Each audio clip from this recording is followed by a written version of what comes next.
Jaring tertinggi. Apa yang bukan ajaran? Demikianlah yang kudengar. Pada suatu ketika Sang Bhagawa sedang melakukan perjalanan di sepanjang jalan utama antara Rajagaha dan Nalanda, disertai oleh 500 biku. Dan pengembara Supya juga sedang melakukan perjalanan di jalan itu bersama muridnya, pemuda Brahmadatta. Dan Supya mencari kesalahan dalam segala cara sehubungan dengan Buddha, Dhamma, dan Sangha. Sedangkan muridnya Brahmadatta memuji dalam segala cara. Dan demikianlah kedua orang ini, guru dan murid, masing-masing menentang argumentasi yang lainnya, mengikuti persis di belakang Sang Bhagawa dan para biku. Kemudian, Sang Bhagawa menginap selama 1 malam bersama para biku di taman kerajaan Ambalathika, dan Supya juga menginap di sana selama semalam bersama muridnya Brahmadatta.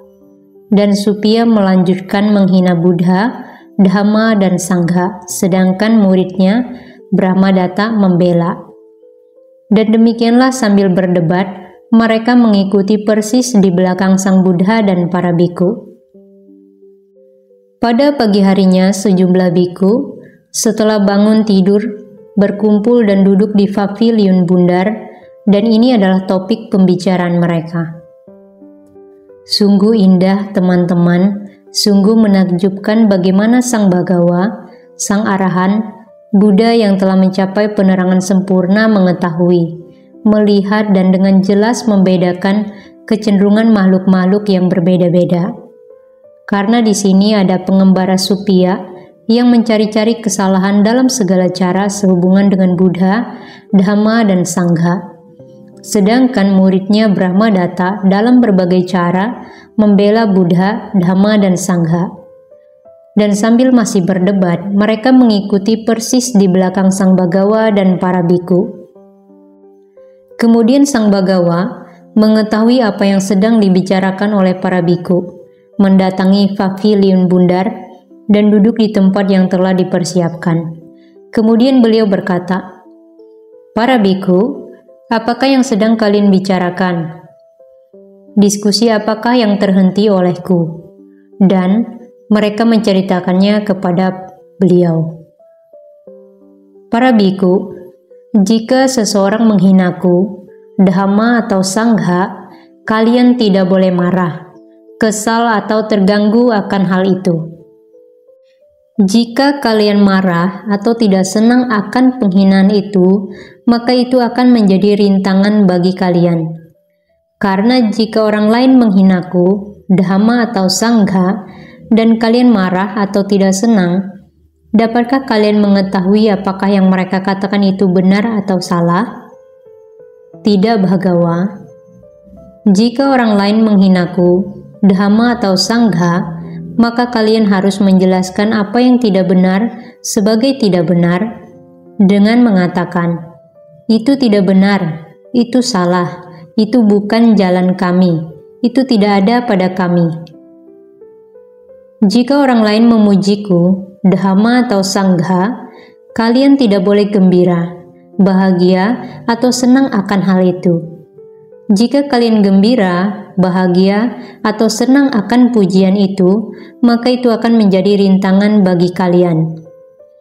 Jika orang lain memujiku, Dhamma atau Sangha, kalian harus mengakui kebenaran atas apa yang benar dengan mengatakan, itu benar, itu tepat sekali, itu adalah jalan kami, itu ada pada kami. Ini, para biku, adalah hal-hal mendasar, persoalan kecil dari praktik moral bagi kaum duniawi yang ingin memuji Sang Tathagata. Dan apakah hal-hal mendasar, persoalan kecil bagi kaum duniawi yang ingin memuji beliau ini? Bagian singkat tentang moralitas. Dengan menghindari pembunuhan, betapa Gotama berdiam dengan menjauhi pembunuhan, tanpa tongkat atau pedang, berhati-hati, penuh belas kasih, bergerak demi kesejahteraan semua makhluk hidup. Demikianlah kaum duniawi akan memuji Sang Tathagata. Dengan menghindari mengambil apa yang tidak diberikan, Petapa Gotama berdiam dengan menjauhi mengambil apa yang tidak diberikan. Hidup murni, menerima apa yang diberikan, menunggu apa yang diberikan tanpa mencuri. Menghindari ketidaksucian. Petapa Gotama hidup jauh darinya, jauh dari praktik kehidupan sosial hubungan seksual. Dengan menghindari ucapan salah, Petapa Gotama berdiam dengan menjauhi ucapan salah. Seorang pembicara kebenaran, seorang yang dapat diandalkan, dapat dipercaya, dapat dijadikan tempat bergantung, bukan seorang penipu dunia. Dengan menghindari fitnah, beliau tidak mengulangi di sana apa yang beliau dengarkan di sini untuk merugikan orang-orang ini, atau mengulangi di sini apa yang beliau dengarkan di sana untuk merugikan orang-orang itu.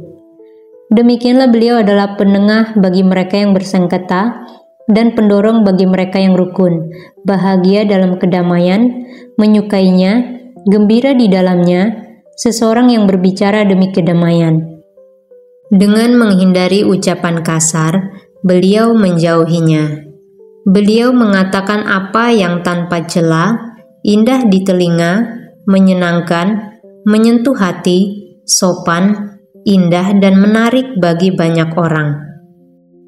Dengan menghindari gosip, beliau berbicara di saat yang tepat, apa yang benar dan langsung pada pokok persoalan, tentang dhamma dan disiplin.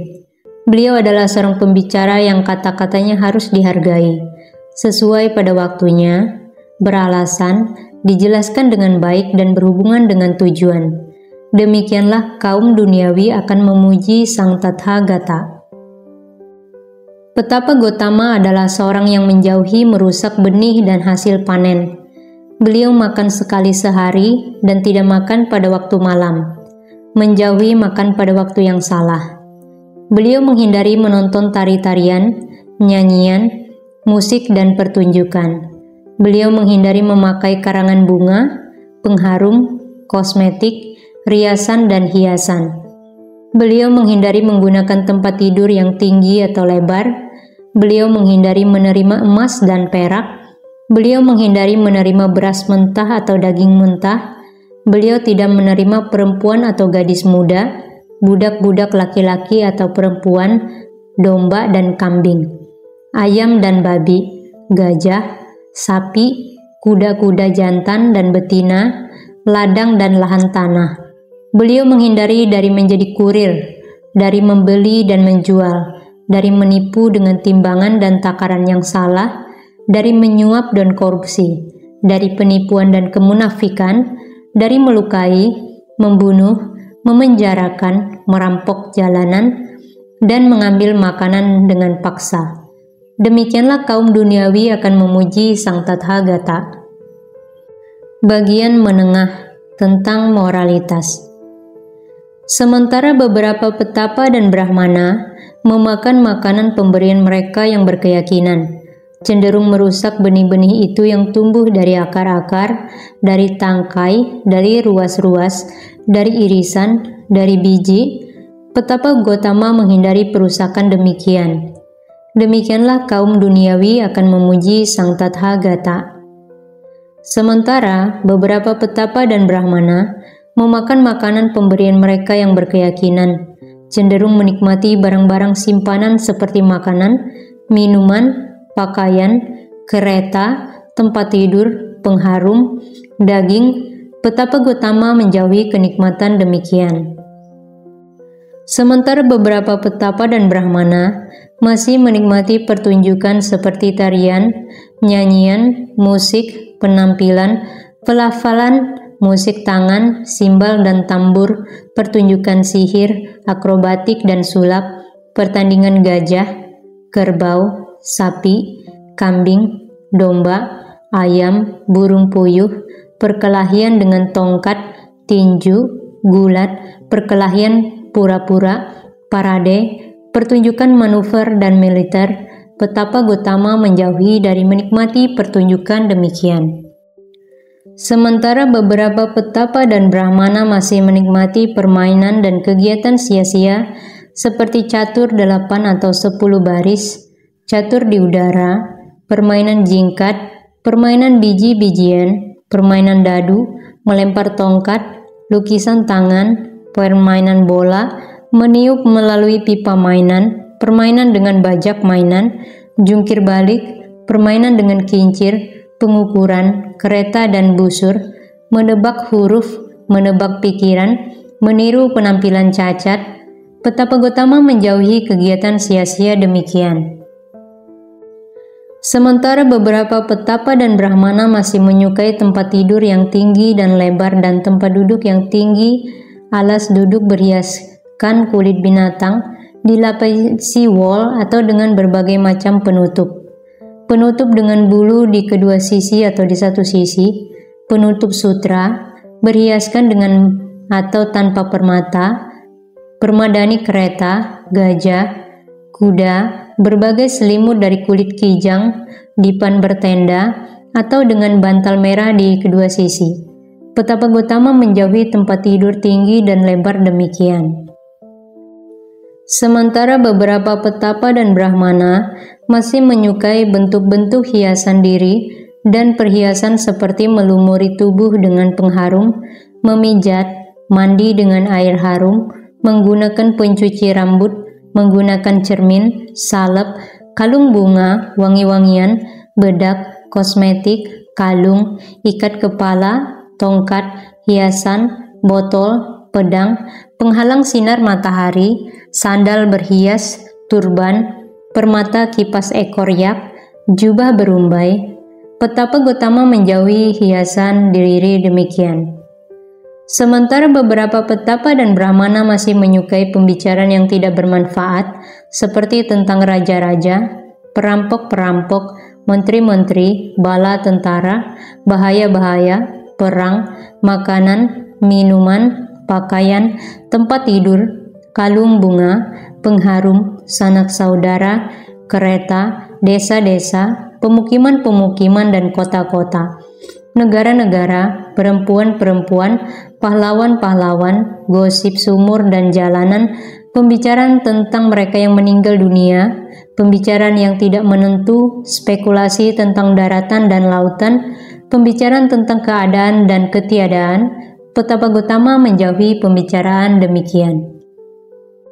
Sementara beberapa petapa dan brahmana masih menyukai perdebatan seperti, "Engkau tidak memahami ajaran dan disiplin ini. Aku memahami. Bagaimana engkau dapat memahami ajaran dan disiplin ini? Jalanmu sama sekali salah. Jalanku yang benar. Aku konsisten, engkau tidak. Engkau mengatakannya belakangan apa yang seharusnya engkau katakan terlebih dahulu. Apa yang begitu lama engkau pikirkan telah terbantahkan. Argumentasimu telah dipatahkan. Engkau kalah. Pergi, selamatkan ajaranmu. Keluarlah dari sana jika engkau mampu." Petapa Gotama menjauhi perdebatan demikian. Sementara beberapa petapa dan brahmana masih menyukai hal-hal seperti menjadi kurir dan penyampai pesan, seperti untuk raja, menteri, para mulia, brahmana, perumah tangga dan anak muda yang mengatakan, "Pergilah ke sini, pergilah ke sana, bawalah ini ke sana, bawalah itu dari sana." Petapa Gotama menjauhi menjadi kurir demikian. Sementara beberapa petapa dan brahmana masih menyukai kebohongan, ucapan sia-sia isyarat, meremehkan, dan selalu berusaha memperoleh keuntungan lebih banyak. Petapa Gotama menjauhi kebohongan demikian. Demikianlah kaum duniawi akan memuji Sang Tathagata. Bagian panjang tentang moralitas.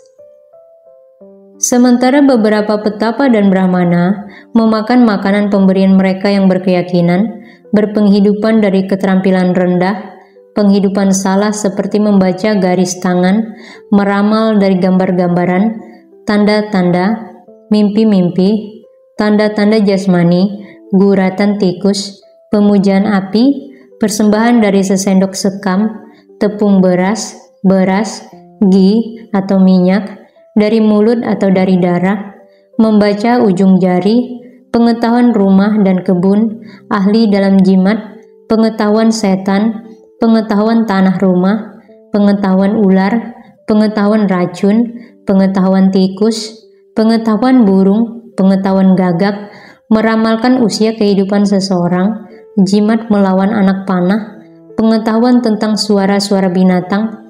Petapa Gotama menjauhi keterampilan rendah dan penghidupan salah demikian. Sementara beberapa petapa dan brahmana berpenghidupan dengan keterampilan rendah seperti menilai tanda-tanda permata, tongkat, pakaian, pedang, tombak, anak panah, senjata, perempuan, laki-laki, anak-anak, gadis-gadis, budak-budak perempuan dan laki-laki, gajah, kuda, kerbau, banteng, sapi, kambing, domba, ayam, burung puyuh, iguana, tikus bambu, kura-kura, rusa. Petapa Gotama menjauhi keterampilan rendah demikian. Sementara beberapa petapa dan brahmana berpenghidupan dengan keterampilan rendah seperti meramalkan, pemimpin akan berjalan keluar, pemimpin akan berjalan kembali.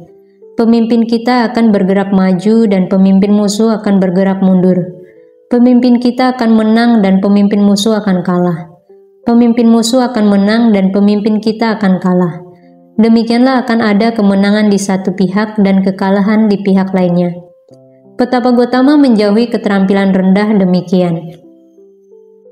Sementara beberapa petapa dan brahmana berpenghidupan dengan keterampilan rendah seperti meramalkan gerhana bulan, matahari, bintang, bahwa matahari dan bulan akan bergerak sesuai jalur yang benar, akan bergerak tidak menentu, bahwa bintang akan bergerak sesuai jalur yang benar, akan bergerak tidak menentu, bahwa akan terjadi hujan meteor, nyala api di langit, gempa bumi, guntur, matahari, bulan dan bintang yang terbit, terbenam, gelap dan terang, dan demikianlah akibat dari benda-benda ini.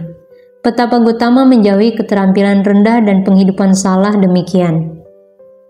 Sementara beberapa petapa dan brahmana berpenghidupan dengan keterampilan seperti meramalkan hujan yang baik atau buruk, panen yang baik atau buruk, keamanan, bahaya, penyakit, kesehatan atau mencatat, menentukan, menghitung, komposisi syair, menjelaskan alasan-alasan. Petapa Gotama menjauhi keterampilan rendah dan penghidupan salah demikian.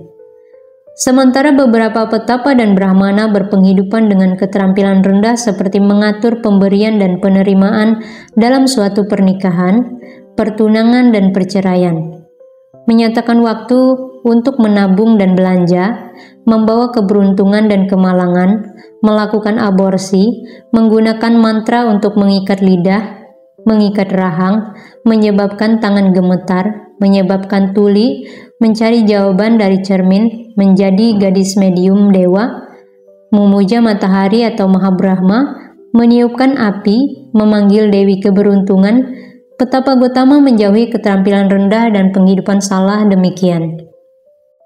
Sementara beberapa petapa dan brahmana memakan makanan pemberian mereka yang berkeyakinan, berpenghidupan dengan keterampilan rendah demikian, penghidupan salah demikian, seperti menenangkan para dewa dan menepati janji terhadap para dewa, membuat mantra rumah tanah, memberikan kekuatan dan kelemahan, mempersiapkan dan mensucikan lokasi bangunan, memberikan upacara pembersihan dan pemandian, memberikan korban, memberikan obat penjahar, obat penawar, obat batuk dan pilek, memberikan obat telinga, mata, hidung, salep dan salep penawar, pembedahan mata, pembedahan pengobatan bayi, menggunakan balsem atau melawan efek samping dari pengobatan sebelumnya. Petapa Gotama menjauhi keterampilan rendah dan penghidupan salah demikian. Ini para bikhu untuk hal-hal mendasar. Persoalan kecil inilah maka kaum duniawi akan memuji Sang Tathagata. Ada lagi para bikhu hal-hal lain yang mendalam, sulit dilihat, sulit dipahami, damai, luhur, melampaui sekedar pikiran, halus, yang harus dialami oleh para bijaksana, yang Sang Tathagata setelah mencapainya dengan pengetahuan agungnya sendiri, menyatakan dan tentang hal-hal yang diucapkan dengan benar oleh mereka yang sungguh-sungguh memuji Sang Tathagata akan mengatakannya dengan benar. Dan apakah hal-hal ini? 62 jenis pandangan salah. Ada para biku, beberapa petapa dan brahmana yang adalah para spekulator tentang masa lampau, memiliki pandangan kuat tentang masa lampau dan yang mengusulkan berbagai teori spekulatif tentang masa lampau dalam 18 cara. Dalam dasar apakah, dalam landasan apakah mereka melakukan hal itu? Ada beberapa petapa dan brahmana yang adalah penganut keabadian, yang menyatakan keabadian diri dan dunia dalam 4 cara. Atas landasan apakah? Pandangan salah pertama. Di sini, para biku, seorang petapa atau brahmana tertentu melalui usaha, upaya, penerapan, ketekunan dan perhatian benar telah mencapai suatu kondisi tertentu dari konsentrasi pikiran hingga mampu mengingat kehidupan lampau. 1 kelahiran, 2 kelahiran, 3, 4, 5, 10, 100, 1000, 100.000 kelahiran, beberapa ratus, beberapa ribu, beberapa ratus ribu kelahiran. Di sana namaku adalah ini, klanku adalah ini, kastaku adalah ini, makananku adalah ini. Aku mengalami kondisi menyenangkan dan menyakitkan ini. Aku hidup selama ini. Setelah meninggal dunia dari sana, aku muncul di tempat lain. Di sana namaku adalah itu. Dan setelah meninggal dunia dari sana, aku muncul di sini. Demikianlah ia mengingat berbagai kehidupan, kondisi, dan kejadian-kejadian masa lampau. Dan ia berkata, diri dan dunia adalah abadi. Mandul bagaikan puncak gunung, kokoh bagaikan tonggak. Makhluk-makhluk ini bergegas berputar, melingkar, meninggal dunia dan muncul kembali. Namun hal ini tetap abadi. Mengapa demikian? Aku melalui usaha, upaya, penerapan, ketekunan dan perhatian benar telah mencapai suatu kondisi tertentu dari konsentrasi pikiran hingga mampu mengingat kehidupan lampau. Dan seterusnya. Demikianlah aku mengetahui bahwa diri dan dunia adalah abadi. Ini adalah cara pertama yang dengannya beberapa petapa dan brahmana menyatakan keabadian diri dan dunia. Pandangan salah kedua. Dan apakah cara kedua? Di sini para biku, seorang petapa atau brahmana tertentu melalui usaha, upaya, telah mencapai suatu kondisi tertentu dari konsentrasi pikiran hingga mampu mengingat 1 periode penyusutan dan pengembangan, 2 periode, 3, 4, 5, 10 periode penyusutan dan pengembangan. Di sana namaku adalah ini, dan seterusnya. Ini adalah cara kedua yang dengannya beberapa petapa dan brahmana menyatakan keabadian diri dan dunia. Pandangan salah ketiga. Dan apakah cara ketiga? Di sini para biku, seorang petapa atau brahmana tertentu melalui usaha, upaya, telah mencapai suatu kondisi tertentu dari konsentrasi pikiran hingga mampu mengingat 10, 20, 30, 40 periode penyusutan dan pengembangan. Di sana namaku adalah ini dan itu. Ini adalah cara ketiga yang dengannya beberapa petapa dan brahmana menyatakan keabadian diri dan dunia. Pandangan salah keempat. Dan apakah cara keempat? Di sini para biku, seorang petapa atau brahmana tertentu adalah seorang yang menggunakan logika, yang menggunakan alasan, mengembangkannya dengan alasan, mengikuti jalan pemikirannya sendiri. Ia berpendapat, diri dan dunia ini adalah abadi, mandul bagaikan puncak gunung, kokoh bagaikan tonggak. Makhluk-makhluk ini bergegas berputar, melingkar, meninggal dunia dan muncul kembali. Namun hal ini tetap selamanya. Ini adalah cara keempat yang dengannya beberapa petapa dan brahmana menyatakan keabadian diri dan dunia. Ini adalah keempat cara yang dengannya petapa-petapa dan brahmana-brahmana ini yang adalah penganut keabadian dan menyatakan keabadian diri dan dunia di atas 4 landasan. dan pertapa atau brahmana apapun yang adalah penganut keabadian dan menyatakan keabadian diri dan dunia, mereka melakukannya di atas satu dari keempat alasan ini. Tidak ada cara lainnya. Ini para bikhu, Sang Tathagata memahami. Sudut-sudut pandang ini yang digenggam dan dianut secara demikian akan membawa menuju alam kelahiran kembali ini dan itu di alam lain. Ini Sang Tathagata mengetahui, dan lebih jauh lagi, namun beliau tidak melekat pada pengetahuan itu. Dan karena tidak melekat, beliau mengalami bagi dirinya sendiri kedamaian sempurna. Dan setelah memahami sepenuhnya muncul dan lenyapnya perasaan, kemenarikan dan bahayanya, dan kebebasan darinya, Sang Tathagata terbebaskan tanpa sisa.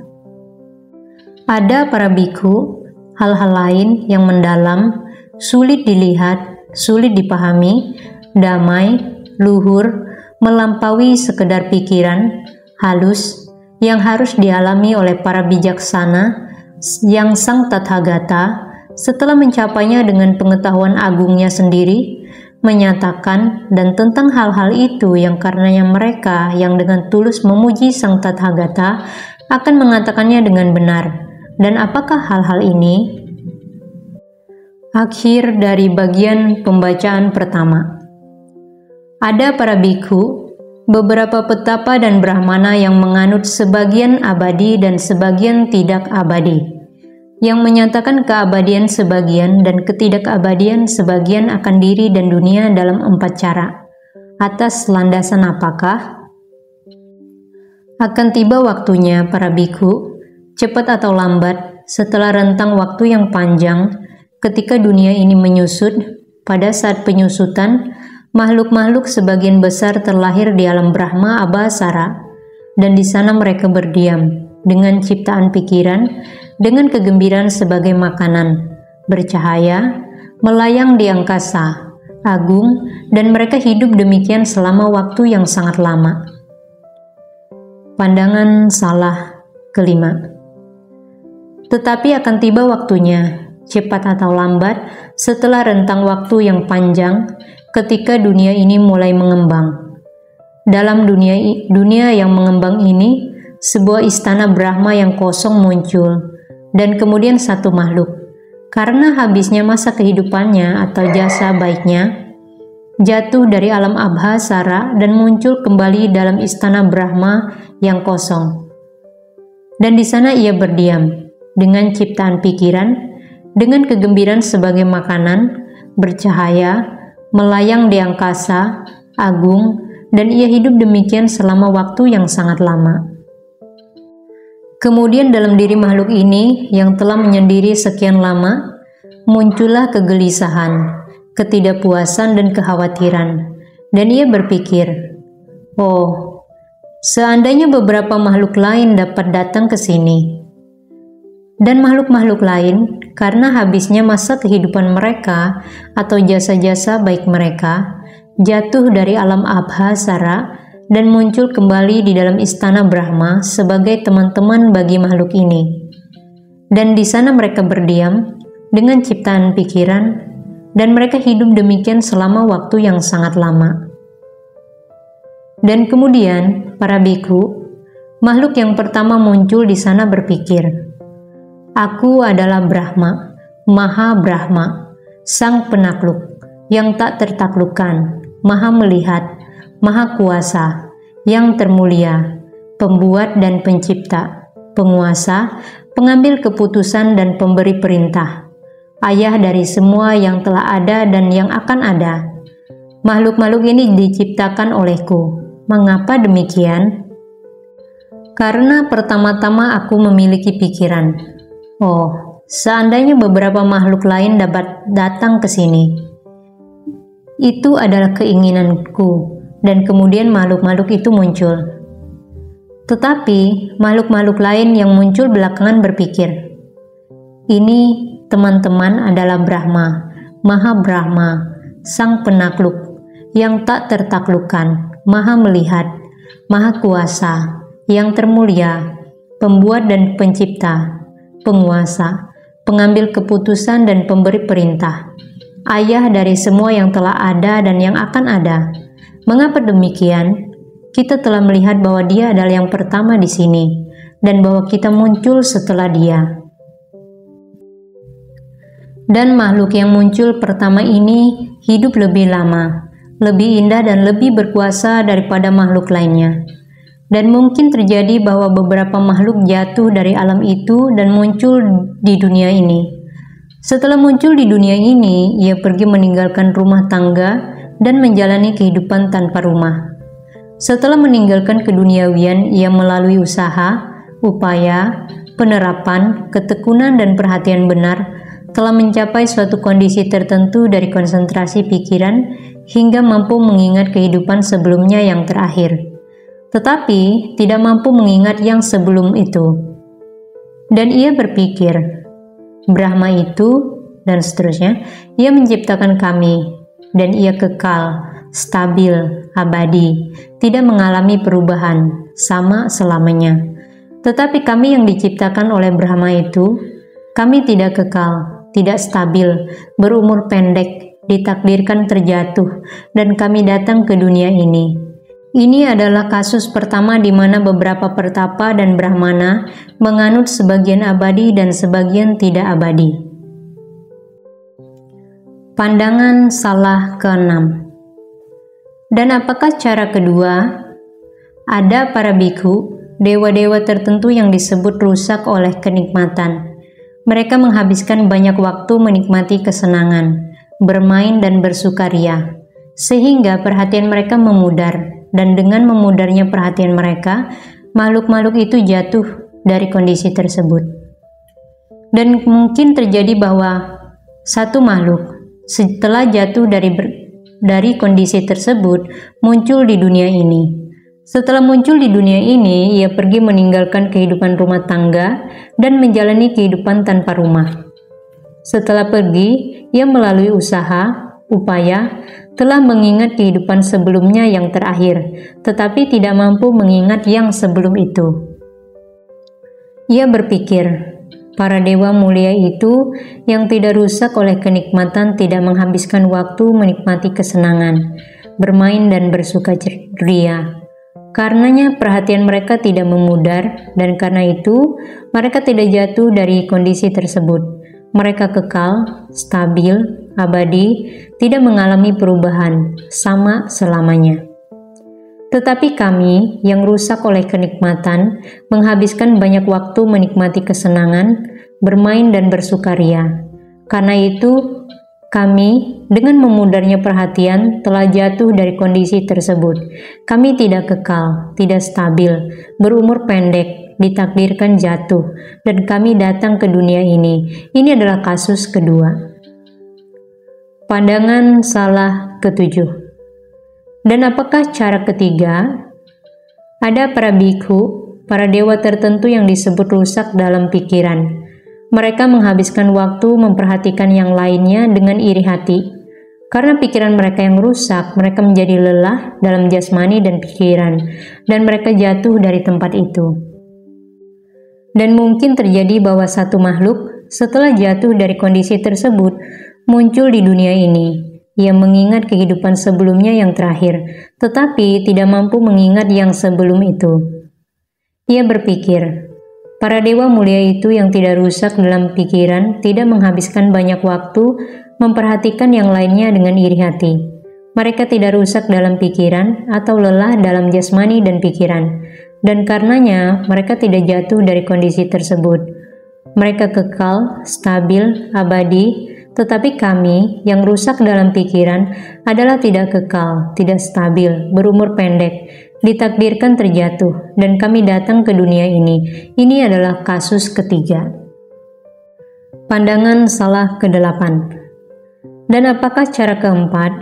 Di sini, para bikhu, seorang petapa atau brahmana tertentu adalah seorang yang menggunakan logika, yang menggunakan alasan, mengembangkannya dengan alasan, mengikuti jalan pemikirannya sendiri. Ia berpendapat, apapun yang disebut mata, atau telinga, atau hidung, atau lidah, atau badan adalah tidak kekal, tidak stabil, tidak abadi, tunduk pada perubahan, Tetapi apa yang disebut pikiran atau batin atau kesadaran, yaitu diri adalah kekal, stabil, abadi, tidak tunduk pada perubahan, sama selamanya. Ini adalah kasus keempat. Ini adalah keempat cara yang dengannya para pertapa dan brahmana ini menganggap sebagian abadi dan sebagian tidak abadi. Petapa atau brahmana apapun menyatakan keabadian sebagian dan ketidakabadian sebagian akan diri dan dunia. Mereka melakukan dalam satu dari keempat cara ini. Tidak ada cara lain. Ini para biku, Sang Tathagata memahami. Sudut-sudut pandang ini yang digenggam dan dianut secara demikian akan membawa menuju alam kelahiran kembali ini dan itu di alam lain. Ini Sang Tathagata mengetahui dan lebih jauh lagi. Namun, beliau tidak melekat pada pengetahuan itu. Dan karena tidak melekat, beliau mengalami bagi dirinya sendiri kedamaian sempurna. Dan setelah memahami sepenuhnya muncul dan lenyapnya perasaan, kemenarikan dan bahayanya, dan kebebasan darinya, Sang Tathagata terbebaskan tanpa sisa.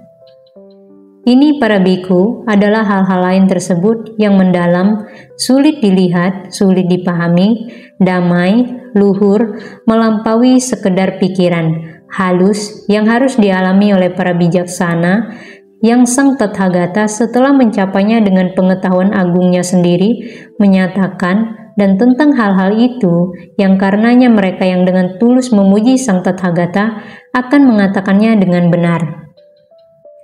Ada para biku, beberapa petapa dan brahmana yang adalah penganut keterbatasan dan penganut ketidakterbatasan, dan yang menyatakan terbatasnya dan tidak terbatasnya dunia dalam 4 cara. Apakah itu?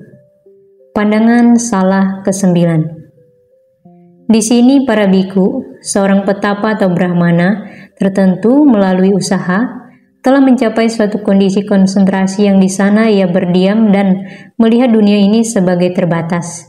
Ia berpikir, dunia ini adalah terbatas dan dibatasi oleh sebuah lingkaran. Bagaimanakah demikian? Karena aku telah mencapai suatu kondisi konsentrasi yang di sana aku berdiam melihat dunia ini sebagai terbatas. Oleh karena itu, aku mengetahui bahwa dunia ini adalah terbatas dan dibatasi oleh sebuah lingkaran. Ini adalah kasus pertama. Pandangan salah ke-10. Dan apakah cara kedua? Di sini seorang petapa dan brahmana tertentu telah mencapai suatu kondisi konsentrasi yang di dalamnya ia berdiam dan melihat dunia ini sebagai tidak terbatas. Ia berpikir, dunia ini tidak terbatas dan tidak dibatasi. Petapa dan brahmana itu yang mengatakan bahwa dunia ini terbatas dan dibatasi adalah keliru. Bagaimanakah demikian? Karena aku telah mencapai kondisi konsentrasi yang di dalamnya aku berdiam dan melihat dunia ini sebagai tidak terbatas. Oleh karena itu, aku mengetahui dunia ini tidak terbatas dan tidak dibatasi. Ini adalah kasus kedua. Pandangan salah ke-11. Dan apakah cara ketiga? Di sini seorang petapa dan brahmana tertentu telah mencapai kondisi konsentrasi yang di dalamnya ia berdiam dan melihat dunia ini sebagai terbatas dari atas dan bawah, dan tidak terbatas secara melintang. Ia berpikir, dunia adalah terbatas dan tidak terbatas. Para petapa dan brahmana itu yang mengatakan bahwa dunia ini terbatas adalah keliru, dan para petapa dan brahmana itu yang mengatakan bahwa dunia ini tidak terbatas adalah keliru. Bagaimanakah demikian? Karena aku telah mencapai kondisi konsentrasi yang di dalamnya aku berdiam dan melihat dunia ini sebagai terbatas dari atas dan bawah dan tidak terbatas secara melintang. Oleh karena itu, aku mengetahui bahwa dunia ini terbatas dan juga tidak terbatas. Ini adalah kasus ketiga. Pandangan salah ke-12. Dan apakah kasus keempat? Di sini seorang petapa atau brahmana tertentu adalah seorang yang menggunakan logika, yang menggunakan alasan, mengembangkannya dengan alasan, mengikuti jalan pemikirannya sendiri. Ia berpendapat, dunia ini bukan terbatas juga bukan tidak terbatas. Mereka yang mengatakan terbatas adalah keliru, dan demikian pula mereka yang mengatakan tidak terbatas, dan mereka yang mengatakan terbatas dan tidak terbatas. Dunia ini bukan terbatas dan juga bukan tidak terbatas. Ini adalah kasus keempat. Ini adalah keempat cara yang dengannya para petapa dan brahmana menjadi penganut keterbatasan dan ketidakterbatasan, dan menyatakan keterbatasan dan ketidakterbatasan dunia di atas keempat landasan. Tidak ada cara lainnya. Ini para bhikkhu, sang Tathagata memahami sudut-sudut pandang ini yang digenggam dan dianut secara demikian akan membawa menuju alam kelahiran kembali, ini dan itu di alam lain. Dan seterusnya seperti paragraf 15 atau paragraf sebelumnya. Ini para biku adalah hal-hal lain tersebut yang mendalam, sulit dilihat, sulit dipahami, damai, luhur, melampaui sekedar pikiran, halus, yang harus dialami oleh para bijaksana, yang sang Tathagata setelah mencapainya dengan pengetahuan agungnya sendiri menyatakan, dan tentang hal-hal itu yang karenanya mereka yang dengan tulus memuji sang Tathagata akan mengatakannya dengan benar. Ada para bhikkhu, beberapa petapa dan brahmana yang adalah penggeliat belut. Saat ditanya tentang masalah ini atau itu, mereka menggunakan pernyataan-pernyataan menghindar, dan mereka menggeliat bagaikan belut dalam 4 cara. Apakah itu? Pandangan salah ke-13. Dalam hal ini ada seorang petapa atau brahmana yang tidak mengetahui yang sebenarnya, apakah suatu hal adalah baik atau buruk. Ia berpikir, aku tidak mengetahui sebenarnya apakah hal ini adalah baik atau apakah hal ini buruk. Tanpa mengetahui nama yang benar, aku dapat menyatakan itu adalah baik atau itu adalah buruk, dan hal itu mungkin suatu kebohongan, dan itu akan membuatku menderita. Dan jika aku menderita, itu akan menjadi rintangan bagiku. Demikianlah karena takut berbohong, tidak suka berbohong, ia tidak menyatakan suatu hal adalah baik atau buruk.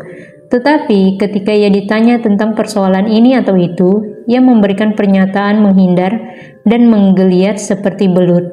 Aku tidak mengatakan ini, aku tidak mengatakan itu, aku tidak mengatakan sebaliknya, aku bukan mengatakan tidak, aku bukan tidak mengatakan tidak. Ini adalah kasus pertama. Pandangan salah ke-14. Apakah cara kedua? Di sini, seorang petapa atau brahmana yang tidak mengetahui yang sebenarnya apakah suatu hal baik atau buruk, ia berpikir, aku dapat menyatakan itu adalah baik atau itu adalah buruk, dan aku akan merasakan keinginan atau nafsu atau kebencian atau penolakan. Jika aku merasakan keinginan atau nafsu atau kebencian atau penolakan, maka itu akan menjadi kemelekatan bagiku. Jika aku merasakan kemelekatan, maka itu akan membuatku menderita, dan jika aku menderita, maka itu akan menjadi rintangan bagiku. Demikianlah karena takut akan kemelekatan, tidak menyukai kemelekatan, ia memberikan pernyataan menghindar. Ini adalah kasus kedua. Pandangan salah ke-15. Apakah cara ketiga? Di sini seorang petapa atau brahmana yang tidak mengetahui yang sebenarnya apakah suatu hal adalah baik atau buruk, ia berpikir, aku dapat menyatakan itu adalah baik atau itu adalah buruk. Tetapi ada para petapa dan brahmana yang bijaksana, terampil, pendebat terlatih, bagaikan pemanah yang dapat membelah rambut, yang mengembara menghancurkan pandangan-pandangan orang lain dengan kebijaksanaan mereka. Dan mereka adalah akan menanyaiku, menuntut alasan-alasanku dan berdebat. Dan aku mungkin tidak mampu menjawab. Tidak mampu menjawab akan membuatku menderita. Dan jika aku menderita, itu akan menjadi rintangan bagiku. Demikianlah karena takut berdebat, tidak suka berdebat, ia memberikan pernyataan menghindar. Ini adalah kasus ketiga. Pandangan salah ke-16. Apakah cara keempat? Di sini, seorang petapa atau brahmana adalah tumpul dan bodoh. Karena ketumpulan dan kebodohannya, ketika ia ditanya, ia akan memberikan pernyataan menghindar dan menggeliat seperti belut. Jika engkau bertanya kepadaku apakah ada dunia lain, jika aku berpikir demikian, maka aku akan mengatakan ada dunia lain. Tetapi aku tidak mengatakan demikian, dan aku tidak mengatakan sebaliknya. Dan aku bukan mengatakan tidak ada, dan aku bukan tidak mengatakan tidak ada. Apakah tidak ada dunia lain? Apakah ada dunia lain dan juga tidak ada dunia lain? Apakah bukan ada dunia lain dan juga bukan tidak ada dunia lain? Apakah ada makhluk-makhluk yang terlahir secara spontan? Apakah tidak ada? Atau keduanya? Bukan keduanya? Apakah Tathagata ada setelah kematian? Apakah beliau tidak ada setelah kematian? Apakah beliau ada dan juga tidak ada setelah kematian? Apakah beliau bukan ada dan juga bukan tidak ada setelah kematian? Jika aku berpikir demikian, aku akan mengatakan demikian. Aku bukan mengatakan tidak. Ini adalah kasus keempat.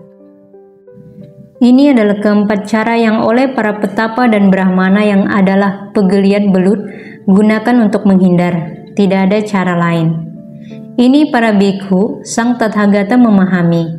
Sudut-sudut pandang ini yang digenggam dan dianut secara demikian akan membawa menuju alam kelahiran kembali, ini dan itu di alam lain. Seperti paragraf 15 atau paragraf sebelumnya. Ini para bikhu adalah hal-hal lain tersebut yang mendalam, sulit dilihat, yang sang Tathagata setelah mencapainya dengan pengetahuan agungnya sendiri, menyatakan dan tentang hal-hal itu, yang karenanya mereka yang dengan tulus memuji sang Tathagata akan mengatakannya dengan benar. Ada para bikhu, beberapa petapa dan brahmana yang adalah penganut asal mula kebetulan dan yang menyatakan asal mula kebetulan dari diri dan dunia di atas dua landasan. Apakah itu? Pandangan salah ke-17. Ada para biku, para dewa tertentu yang disebut tanpa persepsi. Segera setelah suatu persepsi muncul dalam diri mereka, para dewa itu jatuh dari alam tersebut. Dan mungkin terjadi bahwa suatu makhluk jatuh dari alam tersebut dan muncul di alam ini. Ia mengingat kehidupan sebelumnya, tetapi tidak mengingat yang sebelum itu. Ia berpikir, diri dan dunia muncul secara kebetulan. Bagaimanakah demikian? Sebelum ini aku tidak ada. Sekarang dari tidak ada aku menjadi ada. Ini adalah kasus pertama. Pandangan salah ke-18. Apakah kasus kedua? Di sini seorang petapa atau brahmana tertentu adalah seorang yang menggunakan logika, yang menggunakan alasan. Ia mengembangkan pendapatnya sendiri dan menyatakan, diri dan dunia muncul secara kebetulan. Ini adalah cara kedua. Ini adalah kedua cara yang dengannya para petapa dan brahmana yang adalah penganut asal mula kebetulan menyatakan asal mula kebetulan dari diri dan dunia. Tidak ada cara lain. Ini para biku, sang Tathagata memahami. Ini para biku adalah hal-hal lain tersebut yang mendalam, sulit dilihat, yang sang Tathagata setelah mencapainya dengan pengetahuan agungnya sendiri menyatakan dan tentang hal-hal itu yang karenanya mereka yang dengan tulus memuji sang Tathagata akan mengatakannya dengan benar. Dan ini para biku adalah 18 cara yang dengannya para petapa dan brahmana yang adalah spekulator tentang masa lampau. Tidak ada cara lain.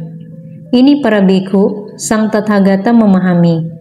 Ada para biku, beberapa petapa dan brahmana yang adalah spekulator tentang masa depan, memiliki pandangan kuat pada masa depan dan yang mengusulkan berbagai teori spekulatif tentang masa depan dalam 44 cara berbeda.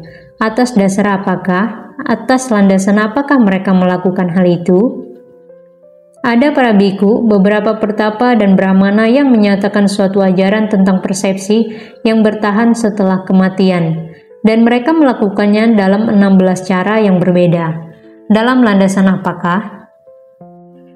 Pandangan salah 19 sampai ke 34.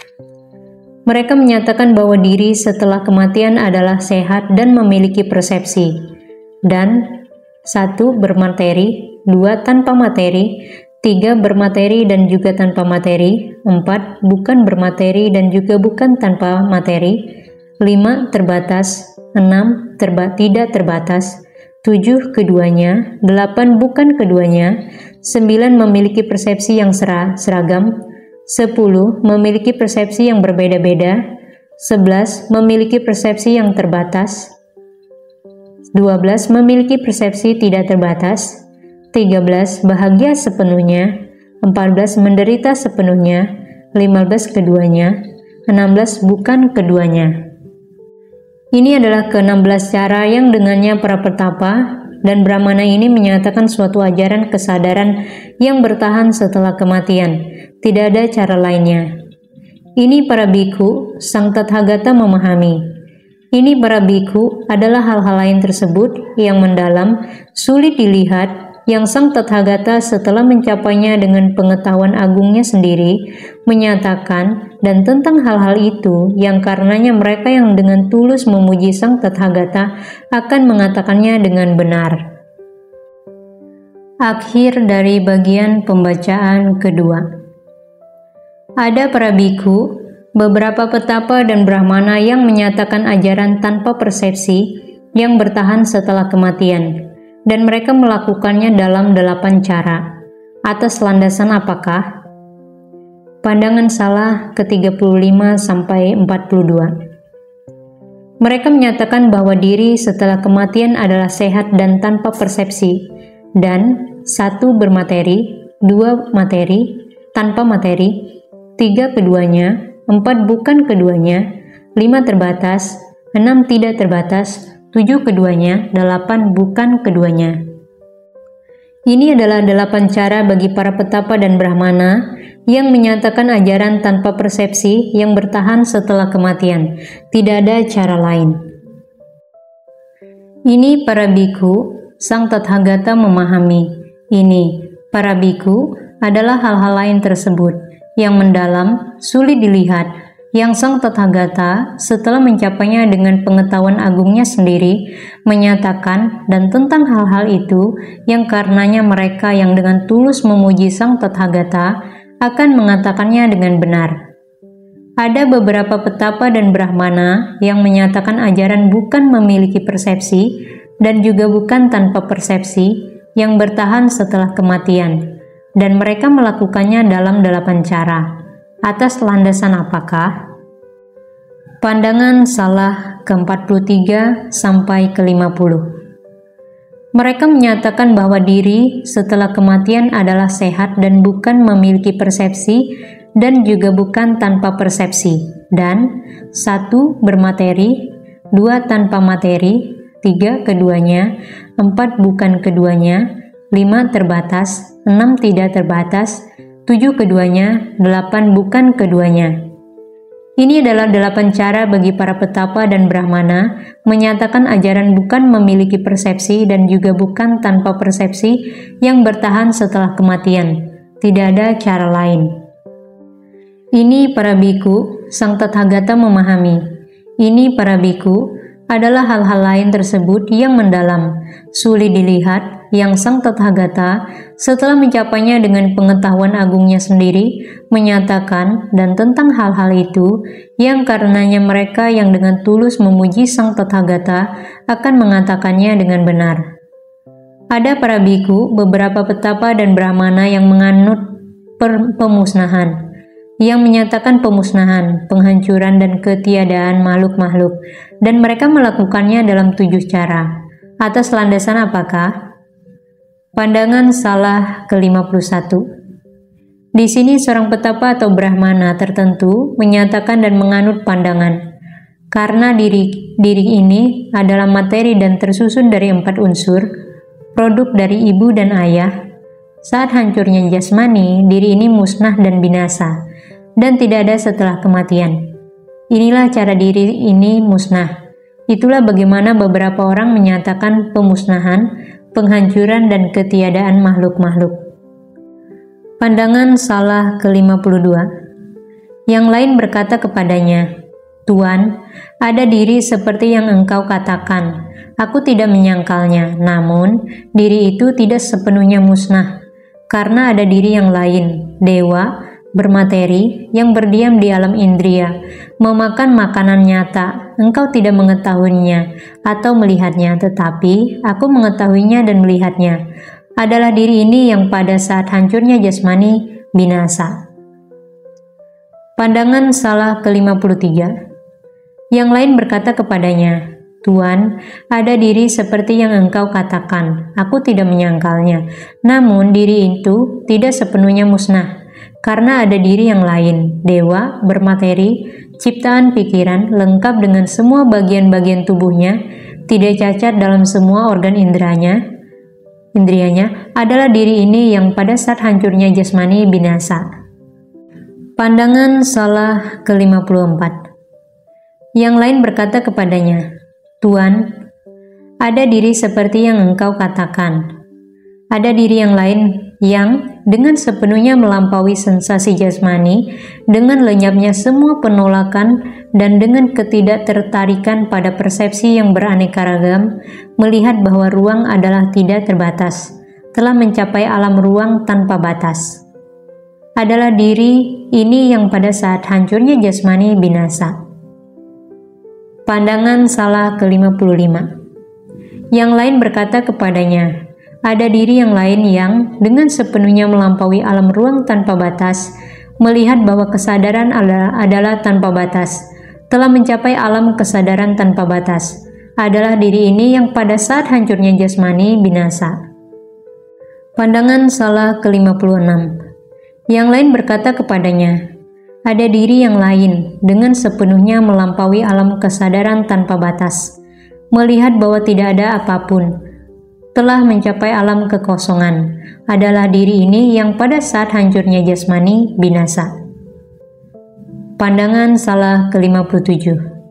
Yang lain berkata kepadanya, Tuan, ada diri seperti yang engkau katakan, aku tidak menyangkalnya. Namun diri itu tidak sepenuhnya musnah, karena ada diri yang lain, yang dengan sepenuhnya melampaui alam kekosongan dan melihat bahwa ini adalah damai, ini adalah luhur, telah mencapai alam bukan persepsi juga bukan persepsi. Engkau tidak mengetahuinya atau melihatnya, tetapi aku mengetahuinya dan melihatnya. Adalah diri ini yang pada saat hancurnya jasmani akan musnah dan binasa, dan tidak ada setelah kematian. Inilah cara diri ini musnah sepenuhnya. Itulah bagaimana beberapa orang menyatakan pemusnahan, penghancuran, dan ketiadaan makhluk-makhluk. Ini adalah ketujuh cara bagi para petapa dan brahmana menyatakan ajaran pemusnahan, penghancuran, dan ketiadaan makhluk-makhluk. Tidak ada cara lain. Ini para biku, Sang Tathagata memahami. Ini para biku adalah hal-hal lain tersebut yang mendalam, sulit dilihat, yang Sang Tathagata setelah mencapainya dengan pengetahuan agungnya sendiri, menyatakan dan tentang hal-hal itu yang karenanya mereka yang dengan tulus memuji Sang Tathagata akan mengatakannya dengan benar.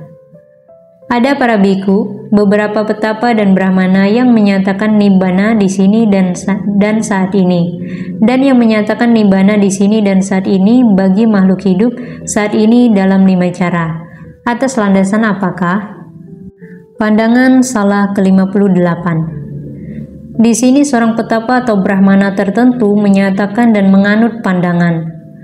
Dalam diri ini yang dilengkapi dan memiliki 5 kenikmatan indria, menikmatinya, maka itulah saatnya diri mencapai nibbana tertinggi di sini dan saat ini.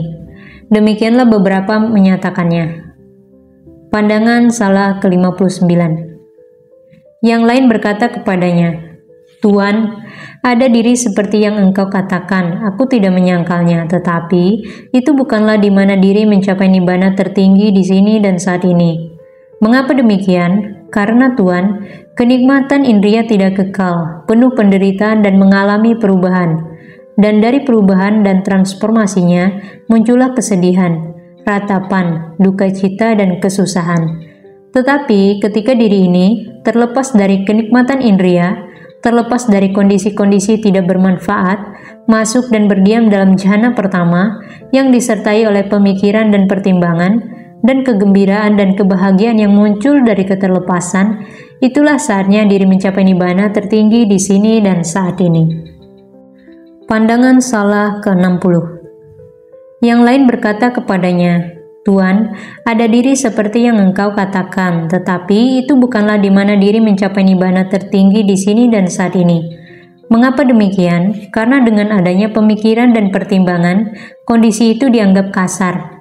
Tetapi ketika diri dengan meredanya pemikiran dan pertimbangan memasuki dan berdiam dalam jhana kedua, dengan ketenangan dan keterpusatan pikiran yang bebas dari pemikiran dan pertimbangan dan juga muncul dari konsentrasi, dan disertai oleh kegembiraan dan kebahagiaan, itulah saatnya diri mencapai nibbana tertinggi di sini dan saat ini. Pandangan salah ke-61. Yang lain berkata kepadanya, Tuan, ada diri seperti yang engkau katakan, tetapi itu bukanlah di mana diri mencapai nibbana tertinggi di sini dan saat ini.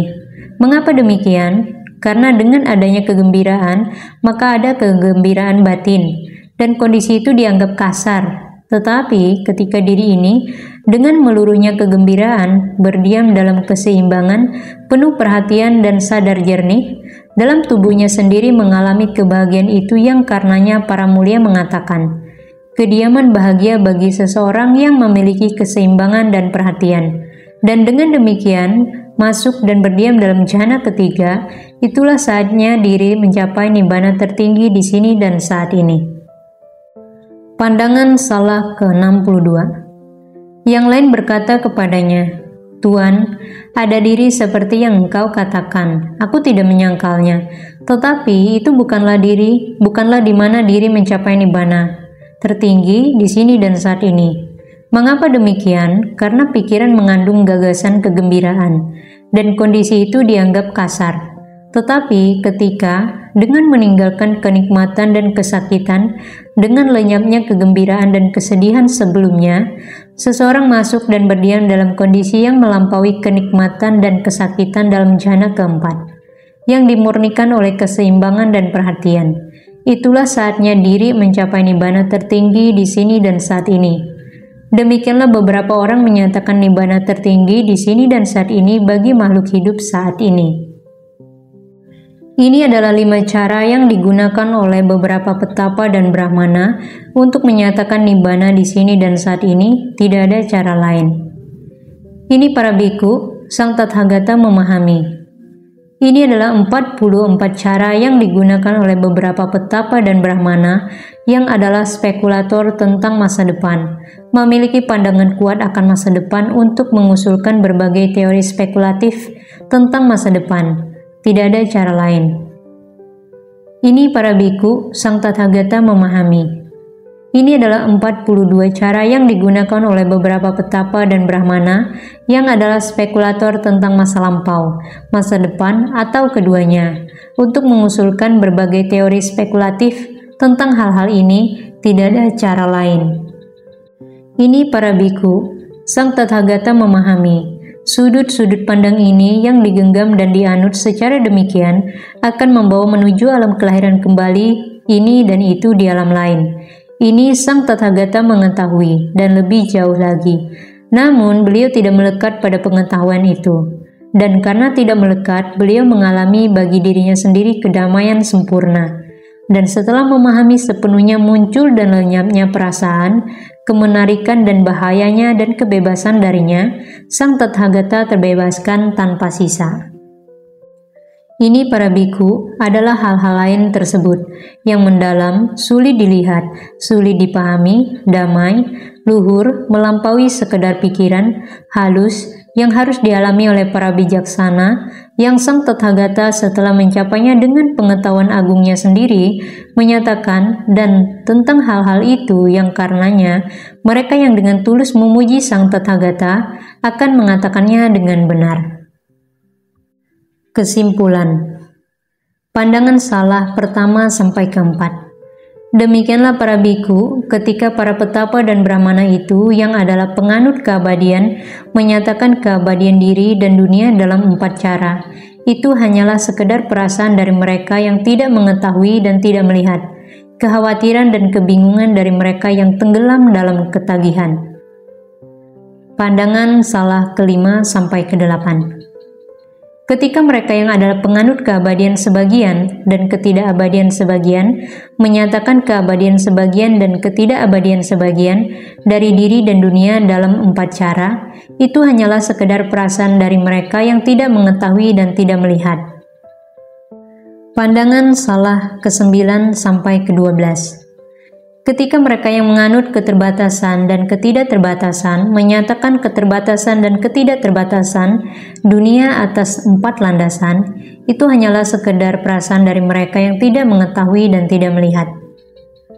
Pandangan salah ke-13 sampai ke-16. Ketika mereka yang adalah penggeliat belut memberikan pernyataan menghindar dan menggeliat seperti belut di atas 4 landasan, itu hanyalah sekedar perasaan. Pandangan salah ke-17 sampai ke-18.